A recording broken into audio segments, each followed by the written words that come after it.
So, Ben, one more thing I need on here so that we know whose book this is. Oh, my name. I think it's important that when you are thinking about assessment and when you're thinking about the things that you ask your children to do, first of all, you need to know your children. You need to know where they are.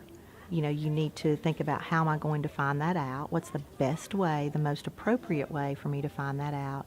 You also need to know the things you need to know. In other words, you need to know your curriculum. You need to know your standards or your benchmarks or whatever. I think it's also important that you know the steps that they take to get to those benchmarks. You need to sort of see, where are they in this progression? How am I going to find that out? And what am I going to do? And how am I going to integrate it so that I'm not spinning my wheels or wasting my time or having to do things more than one time? I will also say this: I think it's very, very important that you have a colleague that you can collaborate with and that you guys can plan for these things, whether it's one person or a team, and you work together and you share, you know, how did you find this out in a quick, efficient, developmental way?